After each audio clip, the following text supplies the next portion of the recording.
Disclaimer. We do tend to have a colorful sense of humor. It may not be suited for everyone. Thank you for watching, and apologies for what you're about to hear.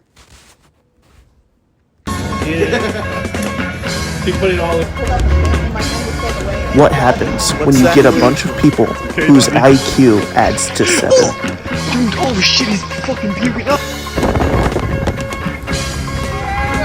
What happens when children don't get enough oxygen at birth?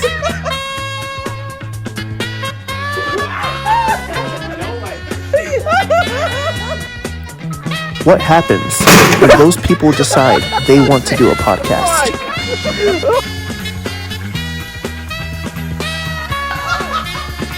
Talking about random things in a dumb way that only they can?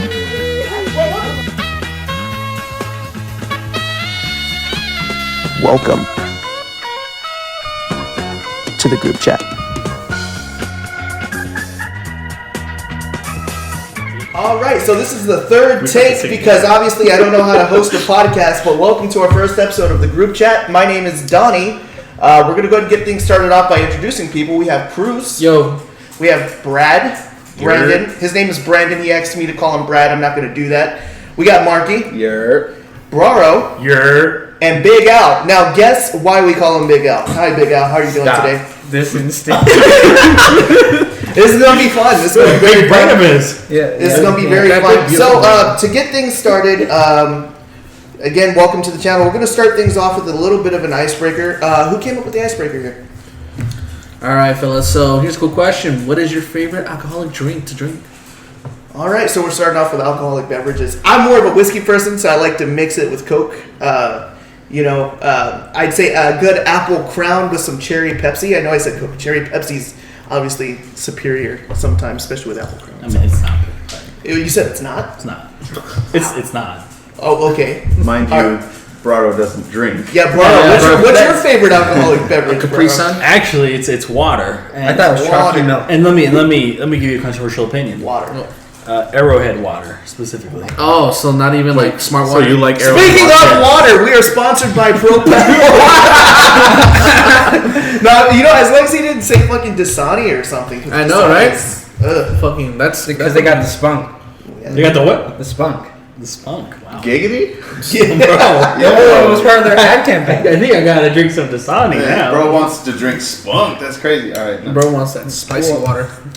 What's your favorite alcoholic libation? I'm like between like Kirkland vodka or something. Like a gin and tonic or like a Coke and rum because I'm boring and lazy. Oh, hold on, a gin and tonic goes a long way. So He says that. He says that while he just made us cocktails just now. Well, yeah, I made you Coke and rum. Oh. With lime. It's a Cuba Libre. All right. The lime changes it up a little bit. Say that again. For me, Cuba It's a Cuba Libre. Is that a political statement about Cuba you're making right now? Your ass up. For those who know, we're going to try our best to avoid controversial topics, Cuba's very controversial these days, especially. Speaking of controversial, my actual favorite alcoholic beverage is called Negroni. Are you sure we're going to get kicked off the air? No, I say controversial. Before we get started. I don't think you're allowed to say that anymore. I say controversial because people try it and then they fucking gag. Because most people Like enjoy Chris. life. It's a good cocktail. I'm fucking with It's strong. All right. It's strong. Can you spell it for me? Huh? Can you spell it for me? N-E-Groni. Damn. All right. Damn. Oh, Damn. Okay. see, he almost got me sick from that. All right. What about you, Brandon? What's your favorite drink? Shit. Get a nice Everything. Coors Banquet, a nice 40. Hey, nice Coors Banquet, man. It's got spring water, so That Coors blanket does. Really covers all his bases. a nice little warm tequila after work. Warm? That's fucking crazy. That's not insane, honestly. That might be the most controversial opinion. The fact that it's a warm. Rosamund. Okay, You know what? which brand of tequila then? Which brand? Yeah. Jorjitos. Please don't say it. Damn, I'm fucking. Damn. Can we cuss in this? You already did. That's our one F word for this whole thing.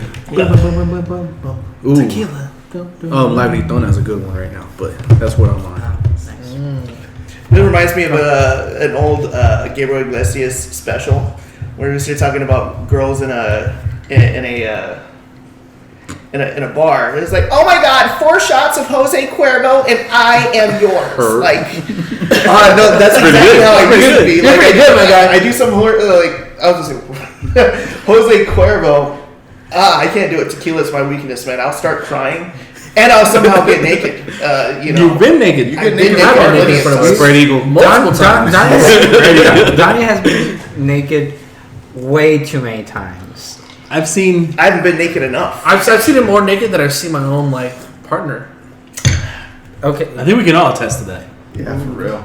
we're editing that out, right? No. Nothing. The most nudity I've seen is from him. Exactly. 100%. It's the fact that that's how prevalent it is. We can change that. Hey I man, really should open up like an OnlyFans account, or that's what we're gonna do next. Is start an OnlyFans. Are you trying to collab? I'm looking for a collab. The group fans. I work in network, you know. I'll do a specifically like a gangbang or something. call it All right. OnlyFans. Well, sorry. Well, my favorite is gonna be the Tequila Sunrise. That's actually one of my favorites. My dad taught me that a long time ago.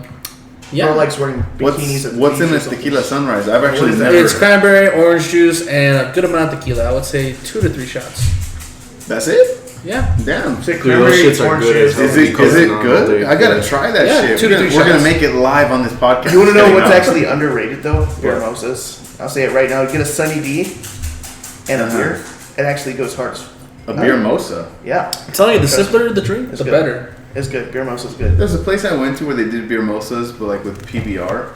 Yeah. You know, like, bro, come on. Dude, we gotta be a couple bad bitches one weekend. Go get champagne drunk. Now, Mimosa drunk. PBR gives me the shits, bro. I So if love I try to be PBR. I try to be a bad bitch, shake my ass, a little bit of shit's gonna come out. Whenever. No, mom. All right, so that was our icebreaker. If you can, in the comments, just leave your favorite drink. That'd be pretty fun to actually And how to make read it and how to make it. Actually, yeah, seriously, how to make it. Maybe in the future we'll try that for our cocktails. Currently, we're drinking a cocktail that Big Al made. Cuba And Libre. it'd be nice to make other drinks in the future. So we're gonna go ahead and have our first topic. It's a little bit of a recent topic with Kendrick and Drake.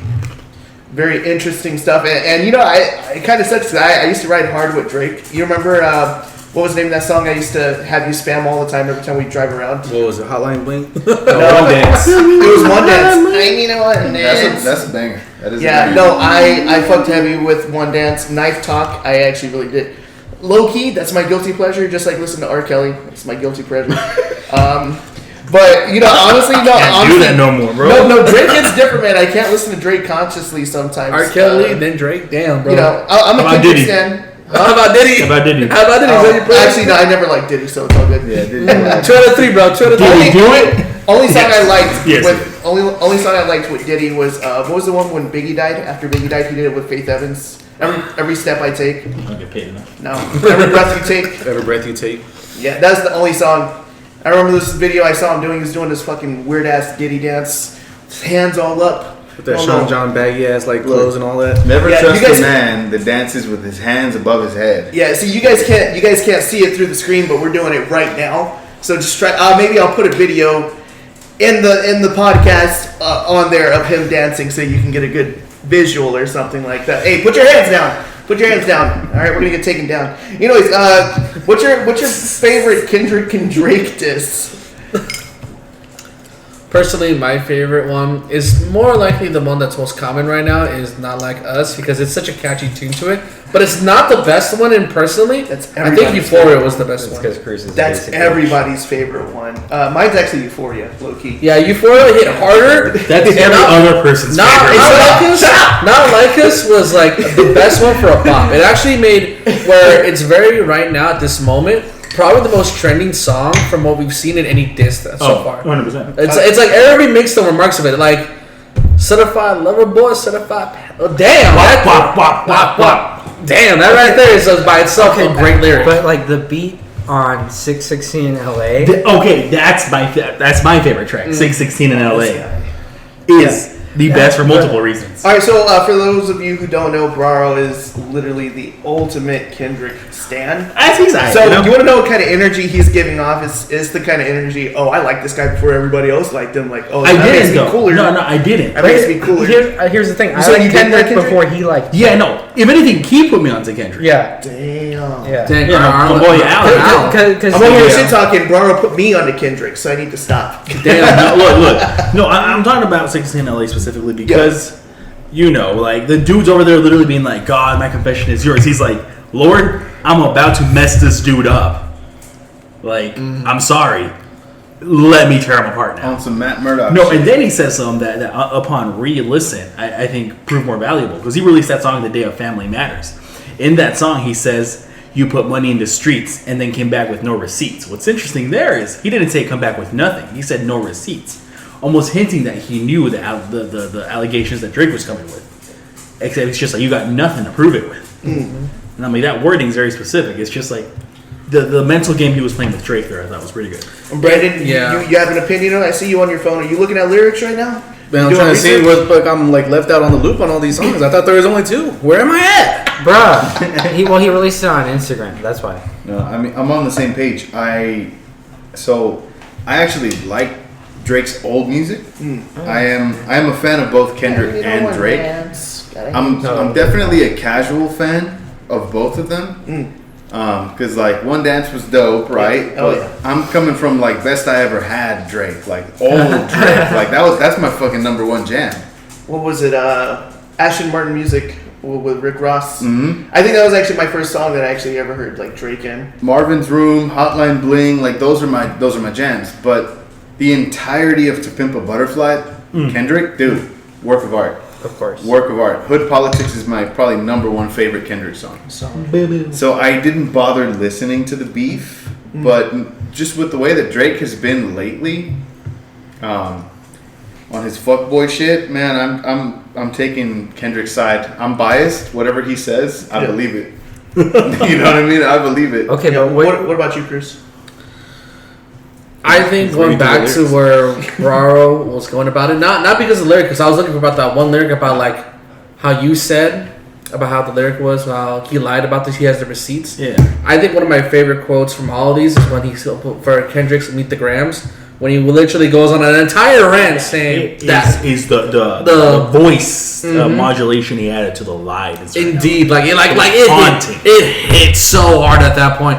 There was no recovery at that point. Yeah. When you hear that, that's like you hear about it. You hear about all the stuff that's happened already. You've heard about his son, his surgeries that he's had, his ghostwriters, and when you realize all the reality of it, it's like, damn, is Drake is Kendrick telling the truth, or is Kendrick telling the truth, or is Drake lying at that point? Honestly, at the end of the day, though, at the end of all the days, it didn't matter who was telling the truth or lying. Exactly. The only person who knows all those facts. Perception-wise, it was like Kendrick won. The perception was there of the public being against Drake. That's all that was there. Because it really was that about that lie. Because like you see that right there, it's like, dang, he really said, you know what, Drake lied about all this. What I've said, even though it may not be true at some points, like you might have to do your own fact checking.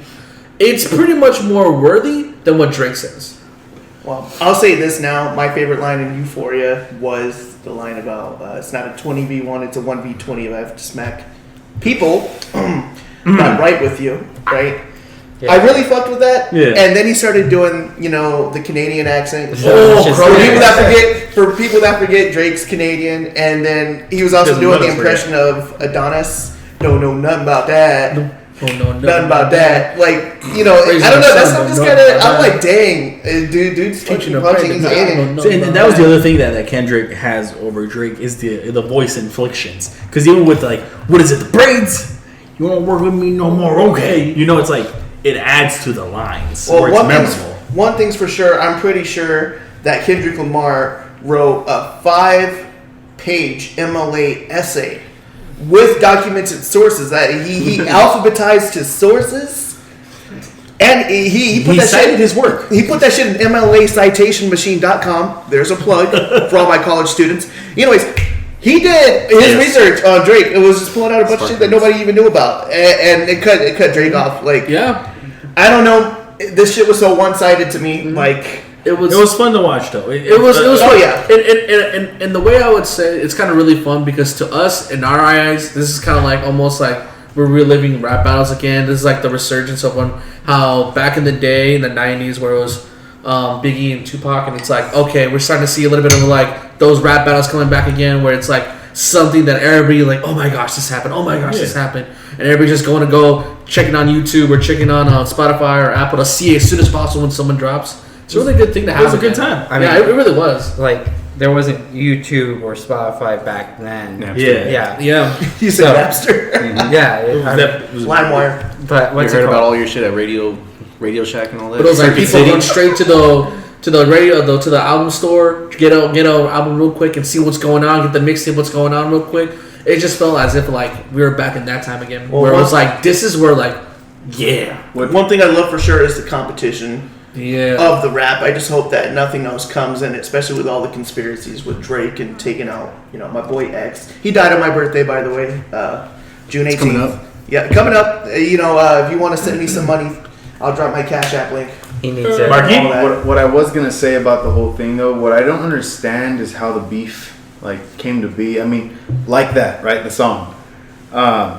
He just says "fuck the big three." He doesn't mention any specific name. No, it's because that's a response to. No, wait. That's actually a direct. Cole's not in the big three. No, but that's a direct J. Cole response thinks to. he's in the big three. That's a direct response to the song he "First is. Person Shooter." Yeah, First Person Shooter. First Person Shooter was a song where Cole specifically said, "Is it Kendrick? Is it Aubrey? Is it me? We the big three, like we started the league." It was Kendrick's like that is a response to Drake and J. Cole's First Person Shooter, where they were saying we're as big as the Super Bowl. And they're like us two. Yeah. So Kendrick was like, "Man, Yeah, no, but- screw you. It's all me." Yeah. Because for me, neither Cole or Drake are in the big three. I think now it's the big three of today's rappers. Who would you say is Exactly. today's big three? Fuck. Well, I'm not enough of a hip hop guy to have. Lil Dicky, number one. Shut the you're fuck crazy. up. You're crazy. Shut the fuck You know up. Miles, number two. You know Miles is a banger though. You know Miles on top. All right. All right. We Martin can't Luther King. Yeah, that's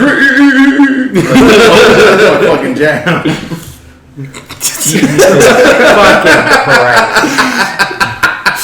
We can't quote none of his lyrics on here. We won't get demonetized. That's for sure. All right, so that is a wrap on the first episode about Rap, because Kendrick and. That's like really God fucking damn it. Let him talk. Oh, my bad, sorry. My bad.